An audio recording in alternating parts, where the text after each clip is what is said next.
Okay, to start.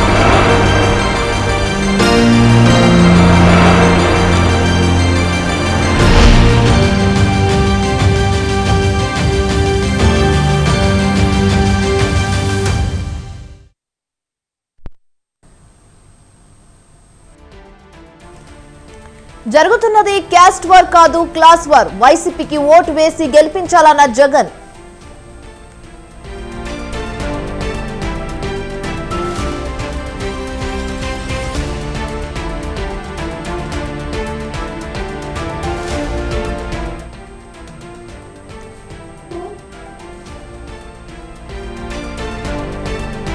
యువతను YCP గంజాయి మత్తుకు బానిస చేసింది.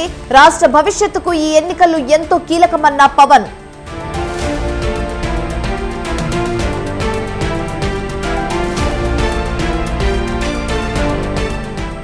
కూతురు తన ప్రాపర్టీ కాదు. వైసీపీ నేత ముద్రగడ సంచలన వ్యాఖ్యలు.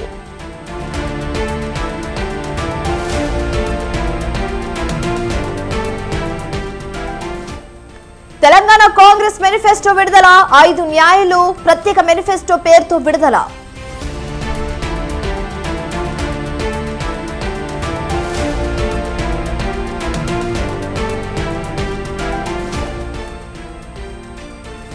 కేంద్రం గాడిద గుడ్డు ఇచ్చిందని రేవంత్ రెడ్డి అంటున్నారు. కాంగ్రెస్ ఇచ్చిన 6 గ్యారెంటీలే గాడిద గుడ్డు అన్న కొండ.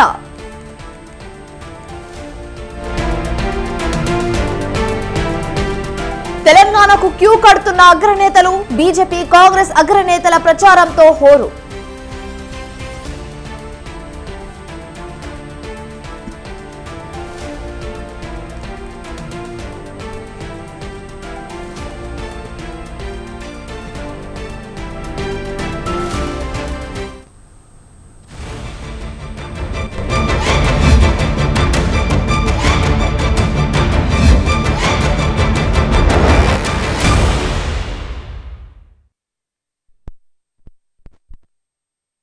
తెలుగు రాష్ట్రాల్లో ఎన్నికల కోలాహలం నెలకొంది. ఏపీలో 175 అసెంబ్లీ, 25 లోక్సభ స్థానాలు, తెలంగాణలో 17 లోక్సభ స్థానాలకు మే 13న పోలింగ్ జరగనుంది. దీంతో అన్ని ప్రధాన పార్టీలు ఎన్నికల ప్రచారాన్ని ముమ్మరం చేశాయి. ప్రచారానికి ఇంకా 8 రోజులే మిగిలి ఉండడంతో అధికార ప్రతిపక్ష పార్టీల మధ్య మాటల యుద్ధం పీక్స్ కి చేరింది. తాము చేసే సంక్షేమ కార్యక్రమాలను వివరిస్తూనే ప్రత్యర్థుల బలహీనతలను ఎత్తి చూపిస్తున్నారు అభ్యర్థులు. ఇక ఎన్నికల వేళ తెలుగు రాష్ట్రాల్లో తాజా పరిస్థితిని ఇవాళ ఎలక్షన్ ఎక్స్ప్రెస్ లో చూద్దాం.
తెలంగాణపై కాంగ్రెస్ పార్టీ వరాల జల్లు కురిపించింది.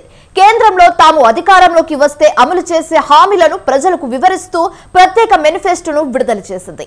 5 న్యాయాలు, తెలంగాణకు ప్రత్యేక హామీల పేరుతో దీన్ని రూపొందించారు. మరి ముఖ్యంగా కేంద్రంలో తాము అధికారంలోకి రాగానే విభజన చట్టం హామీలు అమలు చేస్తామన్నారు. ఏపీలో కలిపిన 5 గ్రామాలను మళ్లీ రాష్ట్రంలో విలీనం చేస్తామన్నారు. సుప్రీంకోర్టు ప్రత్యేక బెంచ్ ను హైదరాబాద్ లో ఏర్పాటు చేయడం, క్రీడలను ప్రోత్సహించడం, యువత కోసం వివిధ యూనివర్సిటీల ఏర్పాటు వంటి హామీలను చేర్చి ఈ మేనిఫెస్టో ద్వారా ప్రజలను ఆకట్టుకునే ప్రయత్నం చేస్తుంది కాంగ్రెస్ పార్టీ.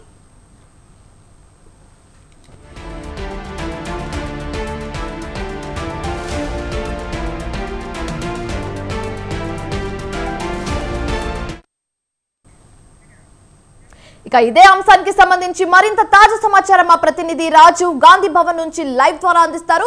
రాజు, చెప్పండి, కాంగ్రెస్ పార్టీ ఇప్పటికే ఆల్రెడీ ఒక మేనిఫెస్టో అయితే రిలీజ్ చేసింది. ఇప్పుడు కొత్తగా ఒక మినీ మేనిఫెస్టో రిలీజ్ చేసిందని చెప్పొచ్చు. ఇన్ కేస్ సెంట్రల్లో కాంగ్రెస్ పార్టీ అధికారంలోకి వస్తే తెలంగాణ కోసం ప్రత్యేక హామీలను కూడా చేర్చింది కొత్త మేనిఫెస్టోలో. అయితే ఏ అంశానికి సంబంధించి ఈ మేనిఫెస్టోలో చేర్చడం జరిగింది, అలాగే ఏపీలో విలీనమైన 5 గ్రామాలను వెనక్కి తీసుకునే అవకాశం కూడా ఉందని చెప్తున్నారు. అయితే ఇది ఎంతవరకు పాసిబుల్ అయ్యే ఛాన్సెస్ ఉంది రాజు?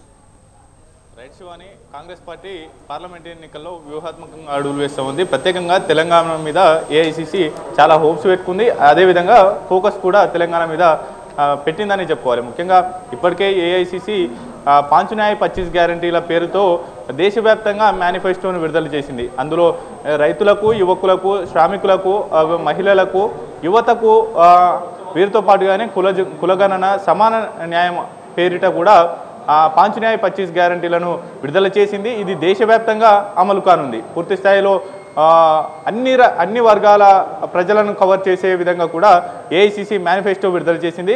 అయితే ఆ ఏఐసిసి విడుదల చేసినటువంటి మేనిఫెస్టోని గత నెల 6వ తేదీన తెలంగాణలో కాంగ్రెస్ పార్టీకి సెంటిమెంట్గా మారినటువంటి తుక్కుగూడ బహిరంగ సభ ద్వారానే తెలుగులోకి అనువదించి ఏఐసిసి అగ్రనేత రాహుల్ గాంధీ మరోసారి ఈ తెలుగులో ఏఐసిసి మేనిఫెస్టోని విడుదల చేయడం జరిగింది.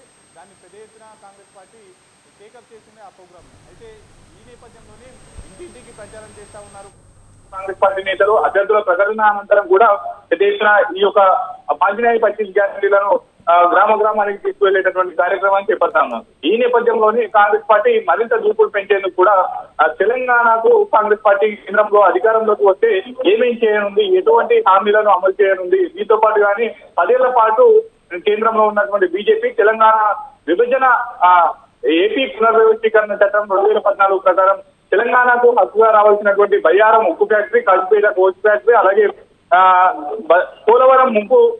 పోలవరం ప్రాజెక్టు కింద ముంపుకు గురైనటువంటి తెలంగాణలోని 5 గ్రామాలను కూడా తిరిగి తెలంగాణకి ఇచ్చేయడం, వీటితో పాటుగానే మేడారంకు జాతీయ హోదా, ఇటువంటి అంశాలను కూడా పొందుపరుస్తూ కూడా మేనిఫెస్టో కమిటీ ఏర్పాటు చేసింది టీపీసీసీ. ముఖ్యంగా ఈ యొక్క మేనిఫెస్టో కమిటీకి చైర్మన్ గా దుద్దిల్ల శ్రీధర్ బాబు మంత్రిగా ఉన్నారు. అయితే ఆయన చైర్మన్ గా ఇతర కన్వీనర్ గా అటు జానయ్య, ఇతర సభ్యులు కూడా కీలకమైనటువంటి అంశాలను ఈ మేనిఫెస్టోలో జోడిస్తూ కూడా నిర్ణయం తీసుకున్నారు. ఈ మేనిఫెస్టోని రూపొందించారు. అయితే ప్రధానంగా తెలంగాణకు సంబంధించినటువంటి విభజన హామీలు, హక్కుగా రావాల్సిన తెలంగాణ రాష్ట్రానికి హక్కుగా రావాల్సినటువంటి విభజన హామీలతో పాటు తెలంగాణ ప్రస్తుతం భవిష్యత్తు అవసరాలు, అభివృద్ధి కోసం అవసరమైనటువంటి హామీలు ఏంటి, రానున్న రోజుల్లో కేంద్రంలో కాంగ్రెస్ సర్కారు ఏర్పడితే తెలంగాణకు ఎటువంటి హామీలు ఇవ్వనున్నారు, తెలంగాణ అభివృద్ధికి ఏ విధంగా కట్టుబడి ఉంది అనేటటువంటి అంశానికి సంబంధించి ఇవాళ మేనిఫెస్టో గాంధీ భవన్ వేదికగా టీపీసీసీ వ్యవహారాల ఇన్ఛార్జ్ దీపాదాస్ నుంచి, అలాగే మంత్రి శ్రీధర్ బాబు, ఇతర నాయకులు కూడా గాంధీ భవన్ వేదికగా విడుదల చేయడం జరిగింది. ప్రధానంగా మనము ఇవాళ విడుదల చేసినటువంటి మేనిఫెస్టోను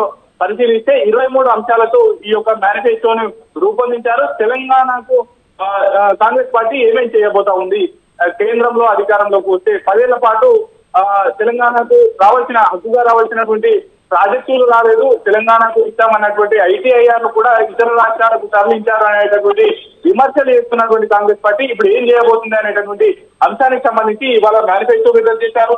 హైదరాబాద్ నగరానికి సంబంధించి ఐటీఐఆర్ ను హైదరాబాద్ లో పునర్ప్రారంభించడం, అలాగే కాజీపేట కోచ్ ఫ్యాక్టరీ, బయ్యారం ఉక్కు కర్మాగారంతో పాటుగానే ఐఐఎం ను తీసుకురావడం, హైదరాబాద్ టు విజయవాడ జాతీయ హైవే పక్కన వేగవంతమైనటువంటి రైల్వే కోచ్ ఫ్యాక్టరీని రైల్వే వ్యవస్థ ఏర్పాటు చేయడం, మైనింగ్ విశ్వవిద్యాలయం ఏర్పాటు చేయడం, అలాగే వీటితో పాటుగానే పూర్తి స్థాయిలో అటు క్రీడా యూనివర్సిటీని కూడా తీసుకురావాలనేటటువంటి ఉద్దేశంతో ఇందులో అంశాలను పేర్కొన్నారు. వీటితో పాటుగానే పాలమూరు రంగారెడ్డి ఎత్తిపోతల పథకానికి సంబంధించి పాలమూరు రంగారెడ్డి ప్రాజెక్టుకు జాతీయ హోదా, మేడారం సమ్మక్క సారక్క జాతర తెలంగాణలోనే అతిపెద్ద గిరిజన జాతరగా విలసిల్తా ఉంది. ఆ జాతరకు, మేడారం జాతరకు కూడా పూర్తి స్థాయిలో జాతీయ హోదాను కల్పించడం, వీటితో పాటుగానే నీతి ఆయోగ్ ప్రాంతీయ కార్యాలయాన్ని తెలంగాణలో ఏర్పాటు చేయడం, మరీ ముఖ్యమైనది సుప్రీంకోర్టులోని సింగిల్ బెంచ్ ఒక బెంచ్ ని హైదరాబాద్ లో ఏర్పాటు చేయాలనేటటువంటి ఈ అంశాన్ని కూడా ప్రధానంగా పేర్కొన్నారు. వీటితో పాటుగానే రామగుండం టు మనుగూరు నూతన రైల్వే లైన్ ఏర్పాటు చేయడం, నూతన 4 ఈ పాఠశాలలు అలాగే వీటితో పాటుగానే కేంద్రీయ విద్యాలయాలు ఇటువంటి అంశాలను కూడా ఇందులో పేర్కొన్నారు. పూర్తి స్థాయిలో తెలంగాణ అభివృద్ధికి దోహదపడేటటువంటి అంశాలను ఇందులో పేర్కొనడం అనేది జరిగింది. పూర్తి స్థాయిలో ఇవాళ విడుదల చేసినటువంటి మేనిఫెస్టోతో పాటు కాంగ్రెస్ పార్టీ ఏఐసిసి ఇచ్చినటువంటి అంశాలు, అటు మేనిఫెస్టోలో ఉన్నటువంటి అంశాలు 5 న్యాయ 25 గ్యారంటీలు ఏవైతే ఉన్నాయో వాటిని కూడా కాంగ్రెస్ పార్టీ కేంద్రంలో అధికారంలోకి వస్తే అమలు చేస్తామనేటటువంటి అంశాలను కూడా ఇవాళ మేనిఫెస్టో విడుదల చేస్తూ పేర్కొనడం జరిగింది. Right. Thank you Raju. Thanks for the updates.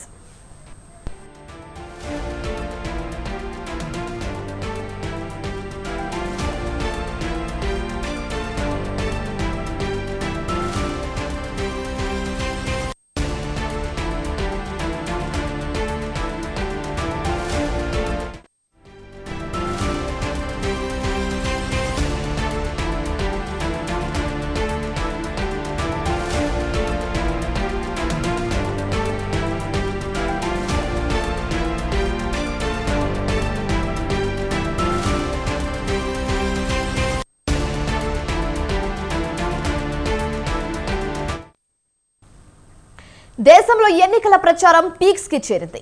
Lok Sabha ఎన్నికల్లో అత్యధిక సీట్లే లక్ష్యంగా బీజేపీ, కాంగ్రెస్ పక్కా ప్రణాళికతో ముందుకెళ్తుంది. అయితే ఈ క్రమంలోనే దక్షిణ భారత్ పై ఫోకస్ చేశాయి. ప్రచారాన్ని మరో లెవెల్ కు తీసుకెళ్లేలా పార్టీ అగ్రనేతలను రంగంలోకి దింపాయి. ఇప్పటికే బీజేపీ పెద్దలు ప్రధాని మోదీ, అమిత్ షా, బీజేపీ నడ్డా ఒక విడత ప్రచారంలో పాల్గొన్నారు. మరోసారి తెలంగాణకు వచ్చేందుకు సిద్ధమయ్యారు. అలాగే కాంగ్రెస్ నేతలు రాహుల్ గాంధీ, ప్రియాంక గాంధీ కూడా ప్రచార బరిలోకి దిగుతున్నారు. దీంతో వచ్చే వారం రోజులు తెలంగాణ రాష్ట్రం అగ్రనేతల ప్రచారంతో హోరెత్తనుంది.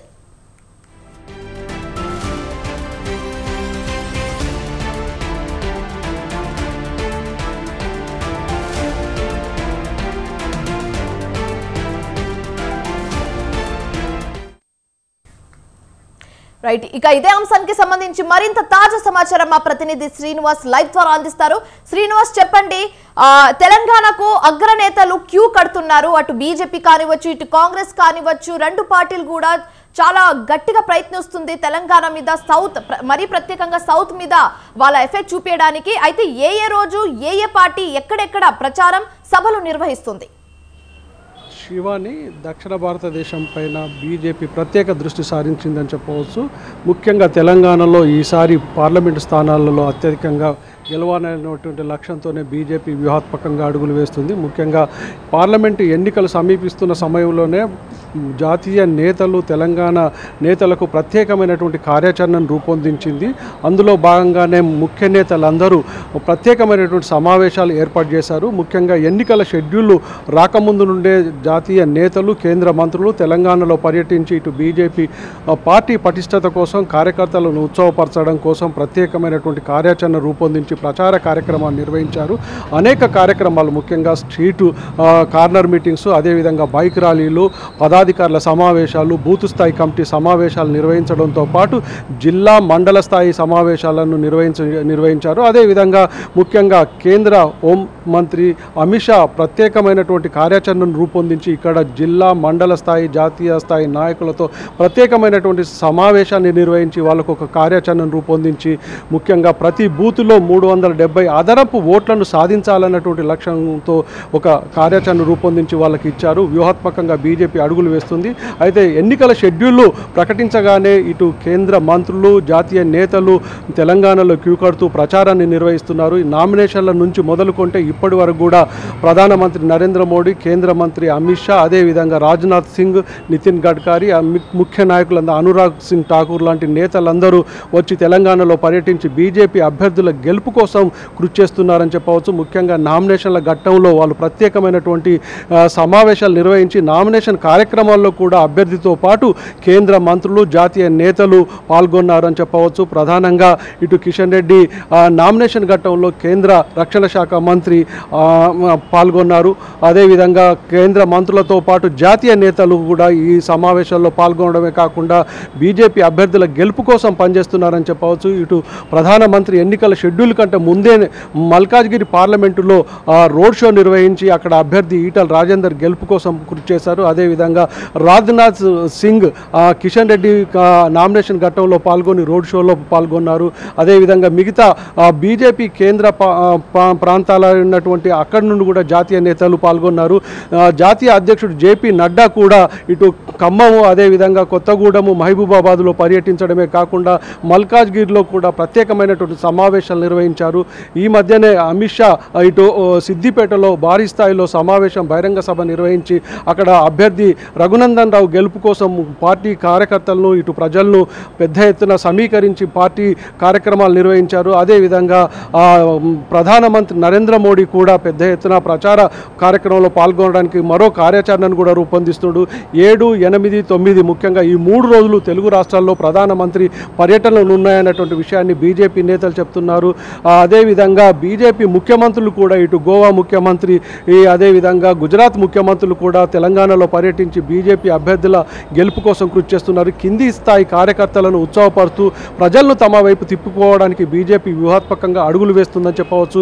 గత 10 సంవత్సరాల్లో కేంద్రంలో బీజేపీ ప్రభుత్వం ముఖ్యంగా మోడీ సర్కారు అవినీతి లేని పాలన దేశానికి అందించింది. ఈ 10 సంవత్సరాల్లో కేంద్రంలో అమలు చేసినటువంటి సంక్షేమ పథకాలు ఏ విధంగా అమలు జరిగాయి, అదేవిధంగా దేశ అభివృద్ధి అంతర్జాతీయంగా బీజేపీ ప్రభుత్వంలో తీసుకొచ్చినటువంటి కీర్తి ప్రతిష్టలు మోడీ సర్కారు అవినీతి లేదు అనేటువంటి విషయాలను ప్రజల్లోకి తీసుకువెళ్ళడానికి బూత్ స్థాయి కన్వీనర్ల నుంచి మొదలు పెడితే కేంద్ర స్థాయి నాయకులు కేంద్ర మంత్రులు కూడా ఈ సమావేశాల్లో పాల్గొని బీజేపీ అభ్యర్థుల గెలుపు కోసం కృషి చేస్తున్నారని చెప్పవచ్చు. ముఖ్యంగా తెలంగాణలో డబుల్ డిజిట్ స్థానాల్లో బీజేపీ అభ్యర్థుల గెలుపు కోసం వ్యూహాత్మకంగా ఈ కార్యాచరణ రూపొందించి ఇందులో జాతీయ నేతలు కింది స్థాయి నాయకులు కూడా పాల్గొని ప్రచారంలో పాల్గొంటున్నారు. ప్రధానంగా ప్రజలను ఆకట్టుకోవడం, అదేవిధంగా ప్రతిపక్షాలు ఏం చేస్తున్నాయి, అదేవిధంగా ఇక్కడున్న ప్రభుత్వాలు ఏం చేస్తున్నాయి, గత ప్రభుత్వం ఏం చేసింది, ఇప్పుడున్నటువంటి ప్రభుత్వం ఏం చేస్తుంది, కాంగ్రెస్ ఎన్నికైన తర్వాత ఈ హామీలు అమలు చేయడంలో ఎంతవరకు విఫలమైంది, ఎంతవరకు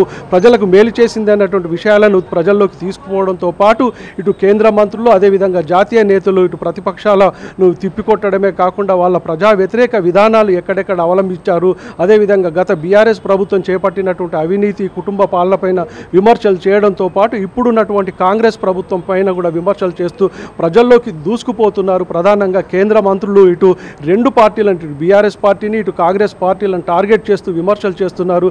ప్రధానమంత్రితో మొదలుకొని ఇక్కడ కేంద్ర మంత్రులు కూడా బీజేపీ అభ్యర్థుల గెలుపు కోసం పనిచేస్తున్నారని చెప్పవచ్చు. మనం right, thank you Srinivas, thanks for the updates. Khammam corporation ను కాంగ్రెస్ కైవసం చేసుకునేందుకు గట్టి కసరత్తు చేస్తుంది. బీఆర్ఎస్ కార్పొరేటర్లను కాంగ్రెస్ గూటికి చేర్చేందుకు మంత్రులు తుమ్మల నాగేశ్వరరావు, పొంగులేటి శ్రీనివాస్ రెడ్డి పావులు కదుపుతున్నారు. లోక్సభ ఎన్నికలకు ముందే వీలైనంత మంది కార్పొరేటర్లను చేర్చుకోవాలని, మిగిలిన కొంతమంది కార్పొరేటర్లను ఎన్నికల అనంతరం చేర్చుకుని ప్రస్తుత మేయర్ పై అవిశ్వాసం పెట్టాలని భావిస్తుంది. మొత్తం ఖమ్మం మున్సిపాలిటీలో 60 మంది కార్పొరేటర్లు ఉండగా ప్రస్తుతం బీఆర్ఎస్ కు 40 మంది, కాంగ్రెస్ కు 20 మంది కార్పొరేటర్లు ఉన్నారు. అయితే బీఆర్ఎస్ నుంచి ఇటీవల 8 మంది కార్పొరేటర్లు కాంగ్రెస్ లో చేరారు. ఇవాళ మరికొందరు మంది కాంగ్రెస్ కార్పొరేటర్లు గూటికి చేరే అవకాశం ఉంది. దీంతో మేయర్ పునుకొల్లు నీరజ్ పై అవిశ్వాసం పెట్టి మెకిలేని మంజులను మేయర్ గా ఎన్నుకోవాలని కాంగ్రెస్ భావిస్తుంది. ఇక ఇదే అంశానికి సంబంధించి మరింత తాజా సమాచారం మా ప్రతినిధి వెంకట్రావు లైవ్ ద్వారా అందిస్తారు. వెంకట్రావు, చెప్పండి. కాంగ్రెస్ అయితే గట్టిగా ప్రయత్నిస్తున్నట్టుగా తెలుస్తుంది. ఆల్రెడీ 8 మంది కార్పొరేటర్లు బీఆర్ఎస్ నుంచి కాంగ్రెస్ లోకి చేరిపోవడం మనం చూసాము. అయితే ఫ్యూచర్ లో రేపో మాపో ఇంకెంత మంది కార్పొరేటర్లు బీఆర్ఎస్ నుంచి కాంగ్రెస్ లోకి వెళ్లే ఛాన్సెస్ ఉంది? దీన్ని మనం రాజకీయ పరంగా ఎలా చూడొచ్చు? ఇప్పుడు ఎన్నికలు సమీపిస్తుంది కాబట్టి ఇది లోక్సభ ఎన్నికలకు ఒక ప్లస్ పాయింట్ అని చెప్పొచ్చా కాంగ్రెస్ పార్టీకి? ఎలా చూడొచ్చు దీన్ని? ఖచ్చితంగా ఎన్నికల ముందు ఖమ్మం కార్పొరేషన్ జరుగుతున్న పరిణామాలు కాంగ్రెస్ కు కలిసి వచ్చే అంశాలుగా కనపడుతున్నాయి.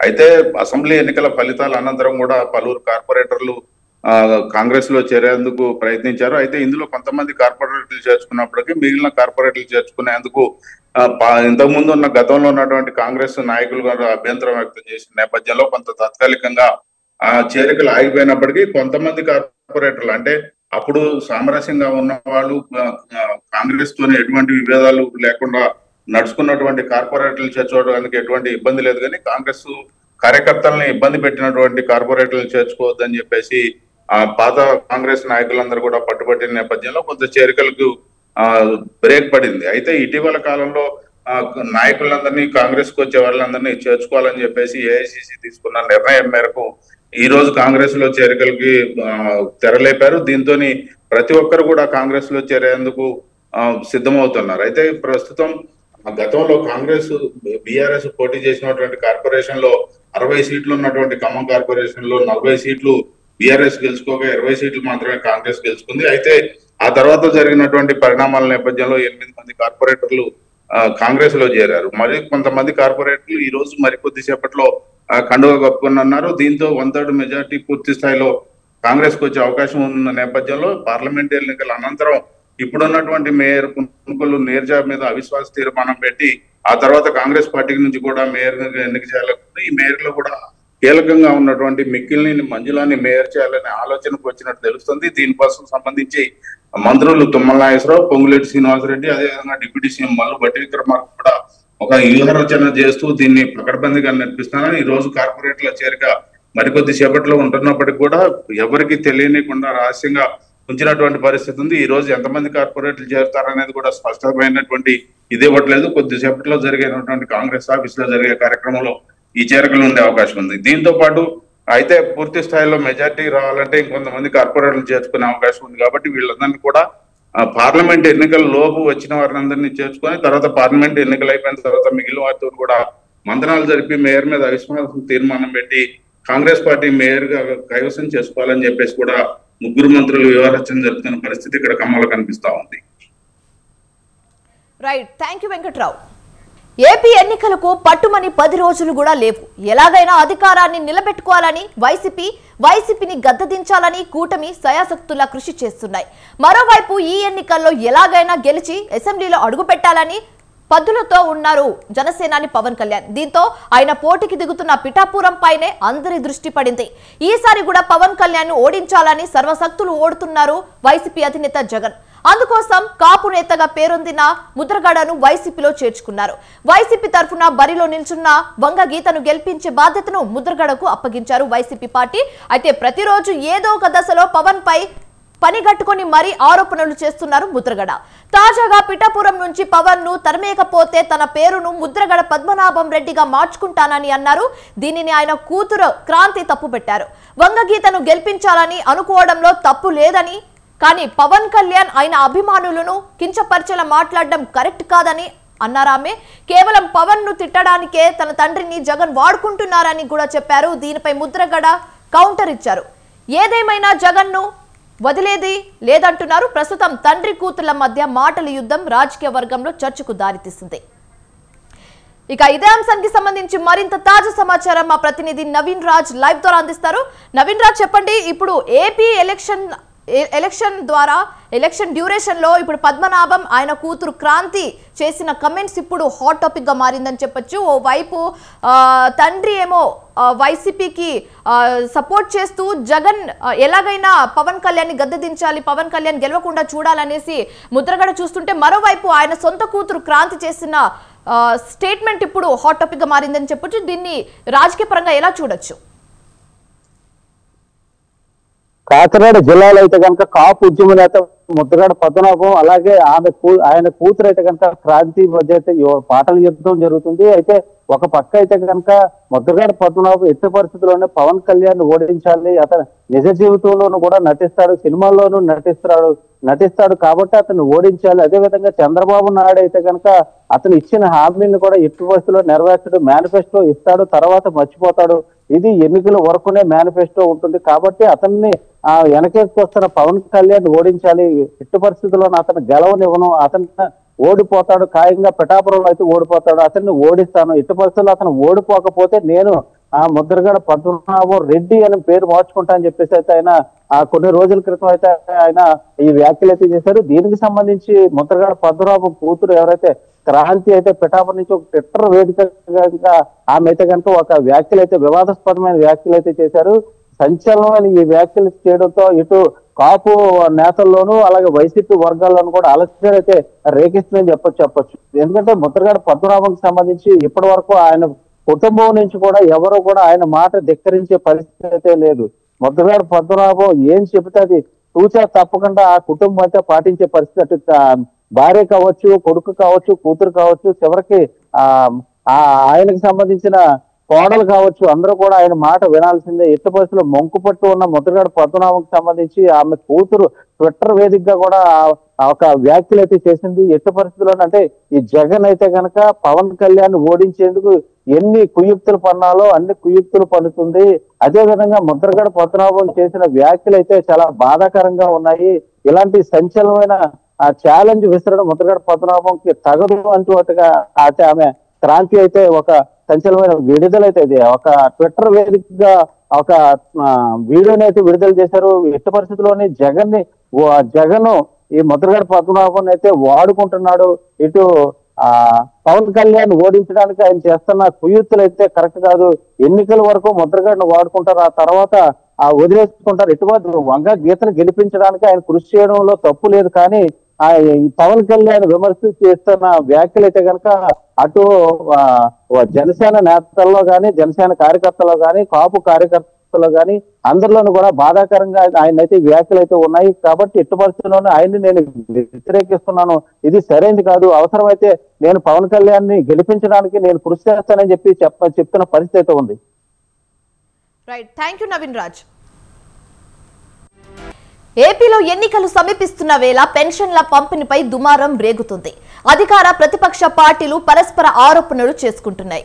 ముఖ్యంగా వైసీపీ, టీడీపీ పెన్షన్ల పంపిణీని ప్రచార అస్త్రంగా వాడుకుంటున్నారు. చంద్రబాబు నిమ్మగడ చేత లేఖ రాయించడం వల్లే పెన్షన్దారులు ఇబ్బందులు పడుతున్నారని వైసీపీ ఆరోపిస్తుంది. మరోవైపు పెన్షన్ల పంపిణీలో ప్రజల ఇబ్బందులపై చంద్రబాబు రాష్ట్ర ప్రభుత్వ ప్రధాన కార్యదర్శి జవహర్ రెడ్డికి లేఖ రాశారు. అయితే గత నెలలో 35 మంది, ఇప్పుడు ఒకే రోజు 6 మృతి చెందారని, ఇందుకు జగన్ సీఎస్ కారణమని ఆయన ఆరోపించారు.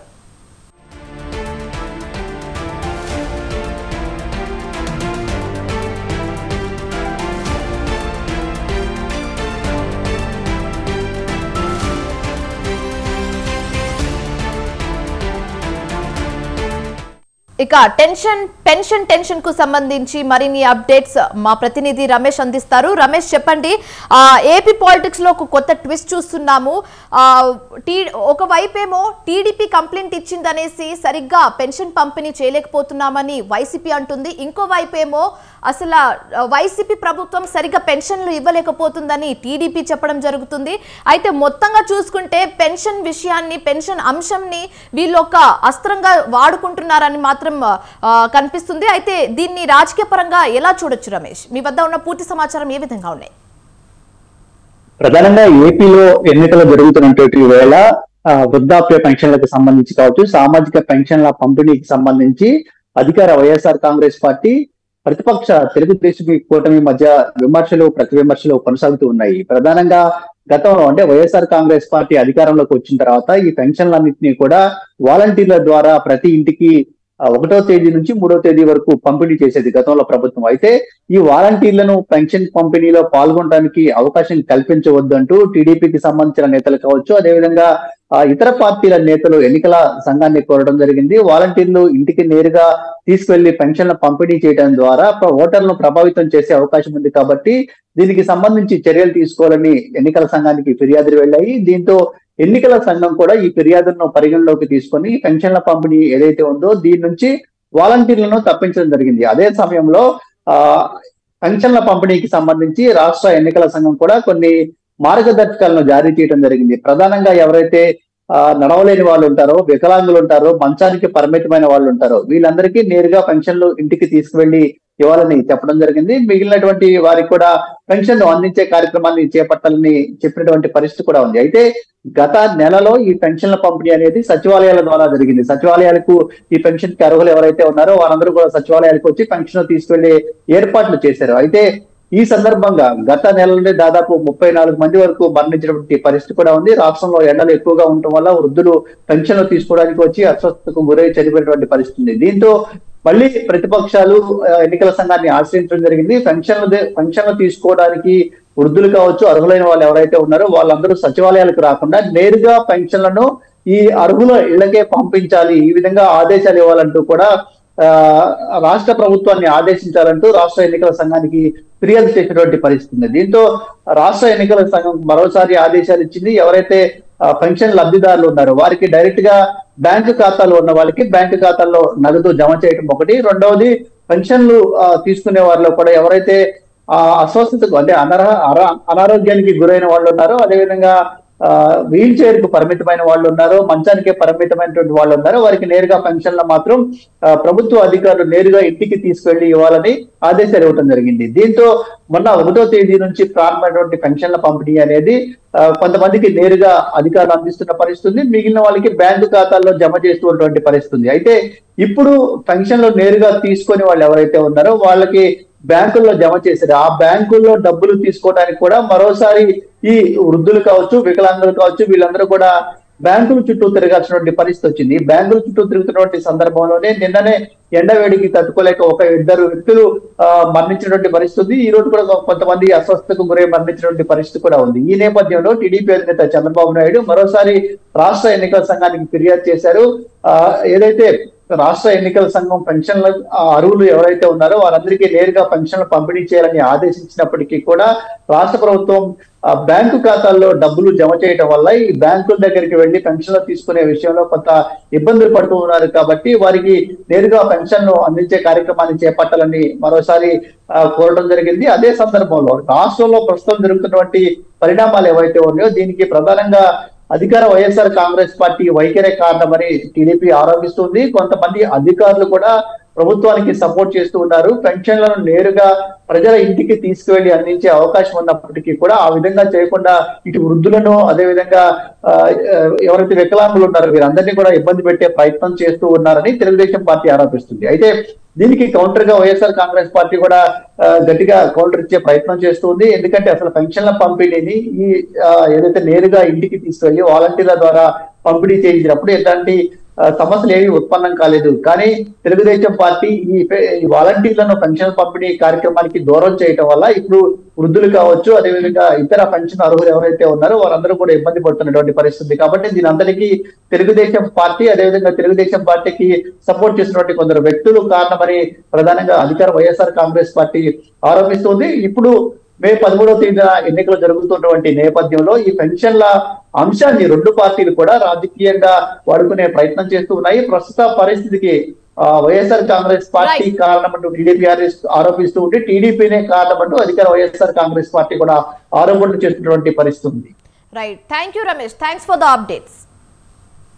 ప్రకాశం జిల్లా కనిగిరిలో ఎన్నికల ప్రచారంలో సీఎం జగన్ మాట్లాడుతున్నారు. ఇప్పుడు లైవ్ లో చూద్దాం. చంద్రబాబు మోసాలు, చంద్రబాబు మాయలు, చంద్రబాబు మేనిఫెస్టోలు ఎలా ఉంటాయో ఒక్కసారి మీ అందరికీ కూడా చూపిస్తా. ఇది మీ అందరికీ గుర్తుందా? ఇది మీ అందరికీ గుర్తుందా? ఇది మీ అందరికీ గుర్తుందా అన్న? ఇది మీ అందరికీ గుర్తుందా తమ్ముడు, అక్క? మీ అందరికీ గుర్తుందా? చంద్రబాబు సంతకం పెట్టాడు, చూస్తున్నారా? 3 ఫోటోలు కనిపిస్తా ఉన్నాయా? కనిపిస్తున్నాయన్నా? 2014లో ఈ పాంఫ్లెట్ ముఖ్యమైన హామీలు అని అంటూ ఈ పెద్ద మనిషి చంద్రబాబు మీ ప్రతి ఇంటికి పంపించాడు ఈ పాంఫ్లెట్. ఆయన స్వయంగా సంతకం పెట్టాడు, 3 ఫోటోలు వేశాడు, ముఖ్యమైన హామీలు అని అంటూ ఈ పాంఫ్లెట్ మీ ఇంటికి పంపించాడు. నేను ఇవాళ చదువుతా ఉన్నా, 2014 ఈ పాంఫ్లెట్ మీ ఇంటికి పంపించి ఆ ఎన్నికల్లో మీ అందరితో ఓట్లు వేయించుకొని ఆ ఎన్నికల్లో గెలిచి 2014 నుంచి 2019లో ఆయన పరిపాలన చేసిన తర్వాత నేను ఇవాళ అడుగుతా ఉన్నాను, ఈ 2014లో మీ ప్రతి ఇంటికి ఆయన సంతకం పంపించిన ఈ పాంప్లెట్లో చెప్పినవి కనీసం ఒక్కటంటే ఒకటైనా జరిగిందా అని నేను మిమ్మల్ని అడుగుతా ఉన్నాను. మీరే సమాధానం చెప్పమని అడుగుతా ఉన్నా. ముందుకు పొమ్మంటారా? ఈయన చెప్పిన మొదటి హామీ, ముఖ్యమైన హామీ రైతన్నల రుణాలు మొదటి సంతకంతోనే మాఫీ అన్నాడు. 87,612 కోట్ల రూపాయలు రుణాల మాఫీ అన్నాడు రైతన్నలకు. జరిగిందా?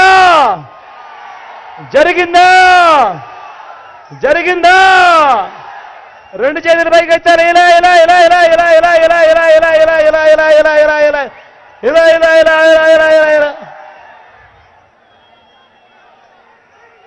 ముఖ్యమైన హామీ, ఆయన మీ ప్రతి ఇంటికి పంపించిన హామీ, ఆయన సంతకం పెట్టి ప్రతి ఇంటికి పంపించిన ఈ హామీ.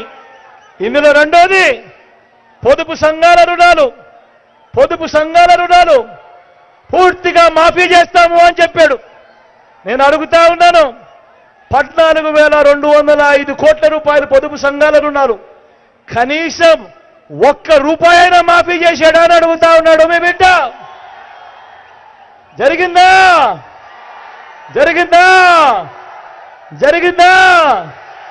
అక్క జరిగిందా? రెండు చేతులు పైకి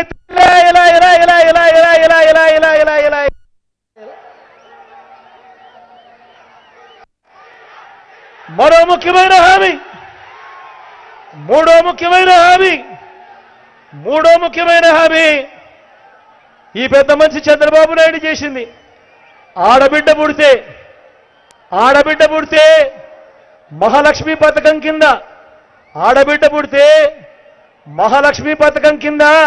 25,000 రూపాయలు మీ బ్యాంకుల్లో డిపాజిట్ చేస్తామన్నాడు. నేను అడుగుతా ఉన్నా, మీ అందరికీ లేకపోతే మీ చుట్టుపక్కల వాళ్ళకు ఆడబిడ్డలు పుట్టారు కదన్నా, అక్క పుట్టారు కదా.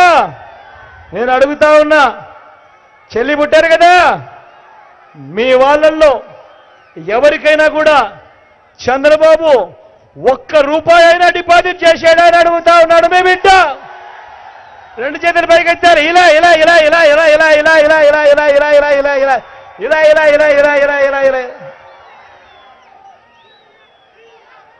ముఖ్యమైన హామీ 2014లో ఆయన చెప్పిన ముఖ్యమైన హామీ, ఇంటింటికి ఉద్యోగం ఇవ్వలేకపోతే 2,000 రూపాయలు నిరుద్యోగ వృత్తి ప్రతి నెల అన్నాడు. 5 సంవత్సరాలు అంటే 60 నెలలు ఇంటూ నెలకు 2,000 అంటే 1,20,000 ప్రతి ఇంటికి కనీసం ఏ ఒక్కడికైనా కూడా ఇచ్చాడా అని అడుగుతా ఉన్నాడు మీ బిడ్డ. ఇచ్చాడా? రెండు చేతుల పైకి ఎత్తారు.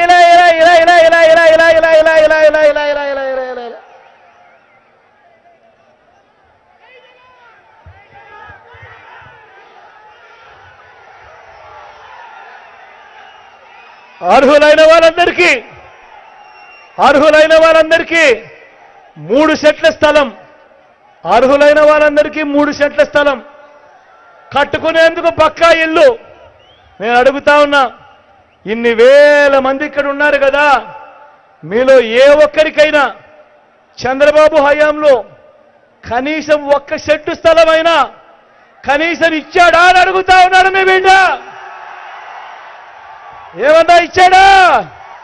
రెండు చేతుల పైకి లేయాలి.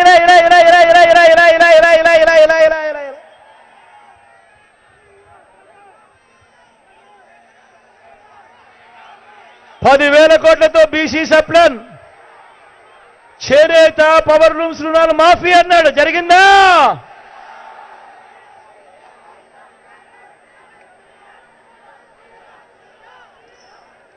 ఉమెన్ ప్రొటెక్షన్ ఫోర్స్ ఏర్పాటు చేస్తామన్నాడు. జరిగిందా? సింగపూర్కు మించి అభివృద్ధి చేస్తామన్నాడు. జరిగిందా? ప్రతి నగరంలోనూ హైటెక్ సిటీ నిర్మిస్తామన్నాడు. జరిగిందా? మన కరిగిరిలో కనిపిస్తా ఉందా? ఏమన్నా కనిపిస్తా ఉందా? ఏం తమ్ముడు ఏమన్నా కనిపిస్తా ఉందా?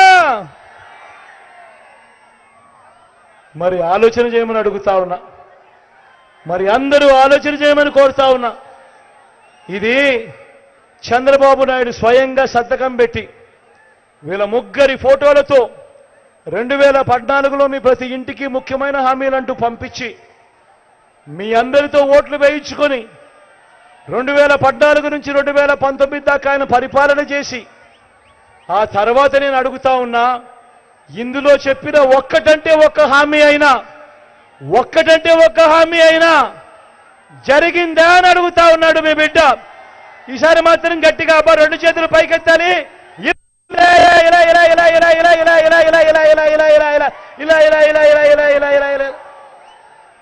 పోనీ ప్రత్యేక హోదా ఇచ్చాడా? అది అమ్మేశాడు, అది కూడా అమ్మేశాడు. మరి ఇప్పుడు ఏమంటా ఉన్నారు వీళ్ళంతా కలిసి? ఇలాంటి వ్యక్తులు నమ్ముతామా అని అడుగుతా ఉన్నాను మీ అందరినీ కూడా. ఇలాంటి వ్యక్తులు నమ్ముతామా? ఇలాంటి వ్యక్తులు నమ్ముతామా అన్నా?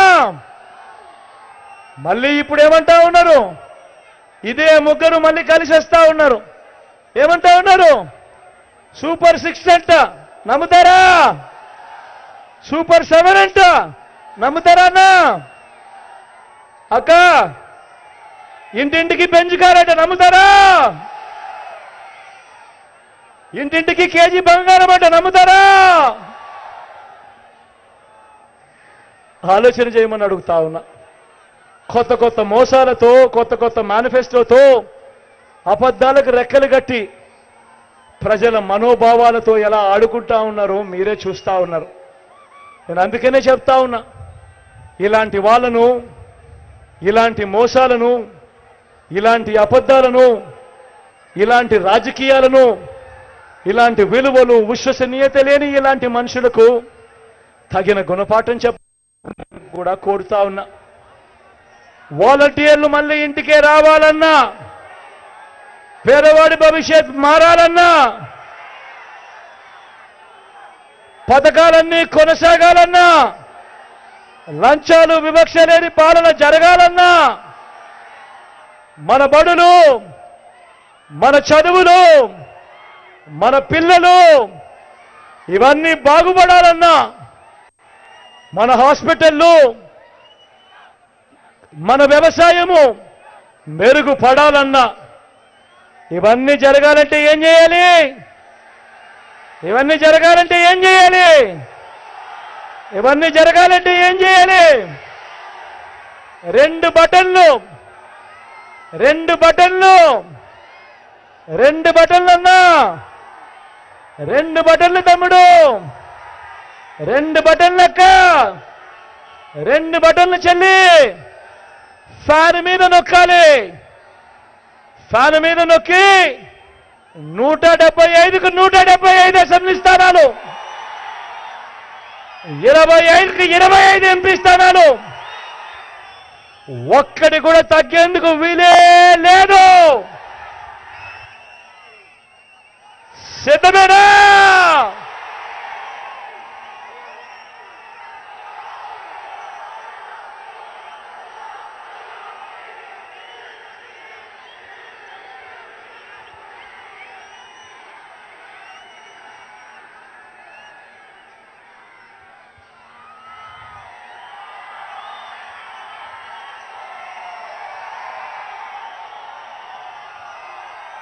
మన గుర్తు అక్కడో ఇక్కడో ఎక్కడో ఎవరికైనా మన గుర్తు తెలియని పరిస్థితి ఉన్నా, మన గుర్తు మర్చిపోయున్నా, మన గుర్తు ఫ్యాన్ గుర్తు. అక్కడ మేడ మీద ఉన్న అక్కలు, అవ్వలు, పెద్దమ్మలు, చెల్లెమ్మలు, మన గుర్తు ఫ్యాన్ అమ్మా.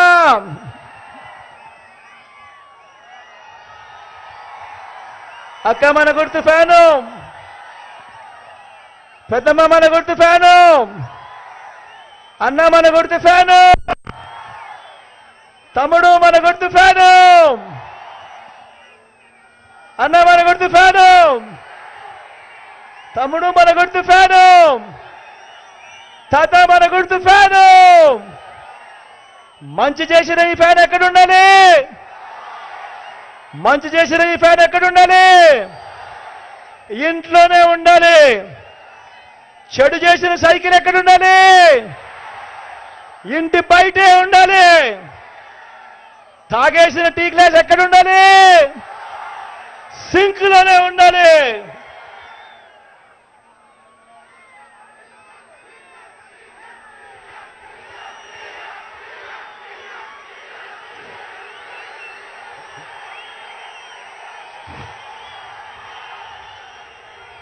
ఈ విషయాలన్నీ మీ అందరికీ కూడా మనవి చేస్తూ, ఇవాళ నా ఎడం పక్కన మన ఎమ్మెల్యే అభ్యర్థిగా నారాయణ నిల్చుని ఉన్నాడు. యువకుడు, ఉత్సాహవంతుడు, నా తమ్ముడు.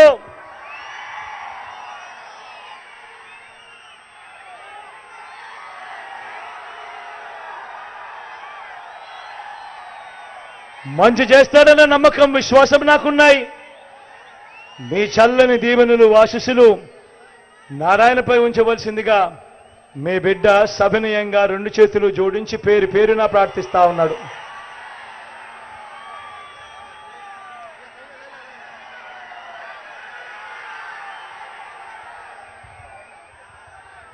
నా కుడి పక్కన భాస్కర్ ఉన్నాడు.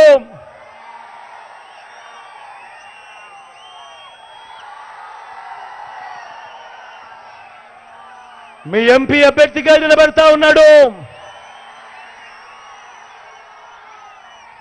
తాను కూడా మంచివాడు, సౌమ్యుడు. నిజంగా భాస్కర్ గురించి నేను ఎంత మాట్లాడినా కూడా తక్కువే.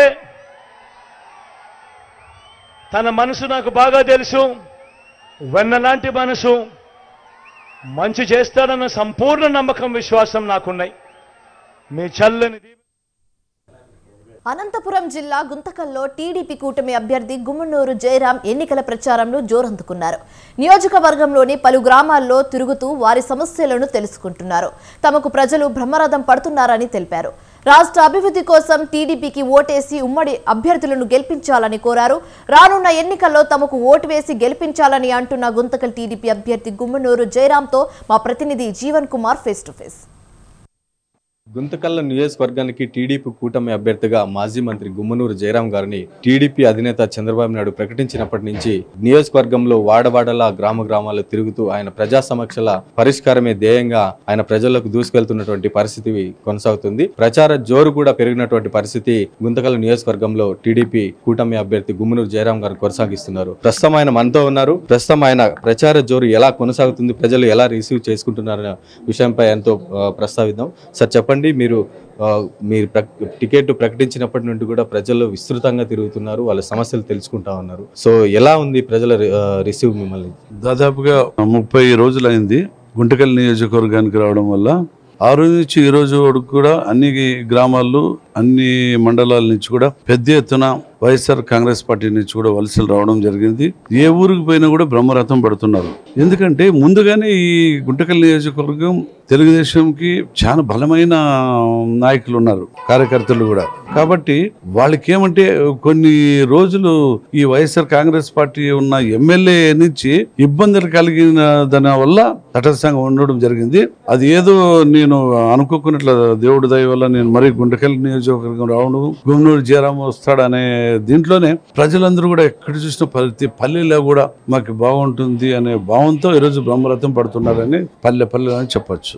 ప్రస్తుతము నియోజకవర్గంలో వైఎస్ఆర్సీపీ 2019 నుంచి ఇప్పటి వరకు కూడా అధికారంలో ఉన్నప్పటికీ కూడా ప్రస్తుతం ఎక్కడ వేసిన గొంగలి అక్కడే అన్నట్లుగా సమస్యలు ఎక్కడ చూసినా కూడా తాగునీటి సమస్యతో కానీ, సాగునీటి సమస్యతో కానీ, రోడ్లు అసలు చాలా వరెస్ట్ గా ఉన్నటువంటి పరిస్థితి ఉంది. సో ఎట్లా మీరు అంటే ప్రజల్లోకి మీరు వెళ్తున్నప్పుడు ఈ సమస్యలు ఏవే సమస్యల మీద ఐడెంటిఫై చేశారు మీరు? నాకు తెలియంగా ఇప్పుడు వైఎస్ఆర్ కాంగ్రెస్ పార్టీ మేము ప్రజలకి స్కీమ్స్ ద్వారా డబ్బులు ఇచ్చాము అని వాళ్ళు ఏదో చెప్పుకునే పరిస్థితి ఉంది. అది నేను పల్లెల్లో తిరుగుతున్నాను కదా, ఏది కూడా స్కీమ్స్ చెప్పడం లేదు. ప్రజలు వాళ్ళకి కావాల్సింది తాగునీటి సమస్య, గ్రామంలో అభివృద్ధి, ఇళ్ళు అదే అడుగుతున్నారే, డ్రైనేజ్ ప్రాబ్లం అదే అడుగుతున్నారే కానీ మాకు ఈ స్కీమ్స్ వల్ల మాకు లబ్ధి చేకూర్చింది, మాకు బాగా అయింది అనే మాట ఎక్కడ కూడా ఏ పల్లెల్లో కూడా అడగడం లేదు. వాళ్ళు అడిగేదే ఇది అభివృద్ధి కావాలనే మాట అడుగుతున్నారు. కాబట్టి అది ఒక నారా చంద్రబాబు నాయుడు పెద్ద ఆయనతోనే కేంద్రం సపోర్ట్ కూడా మనకు ఉంది, నరేంద్ర మోడీ సపోర్టు, అదే విధంగా పవన్ కళ్యాణ్ కూడా మనకు మద్దతు ఇస్తున్నాడు. ఈ మూడు కలిగి ఎన్డీఏ గవర్నమెంట్ ఖచ్చితంగా ఏర్పడుతుందని సందర్భంగా నేను మనం చేసుకుంటాను. అయితే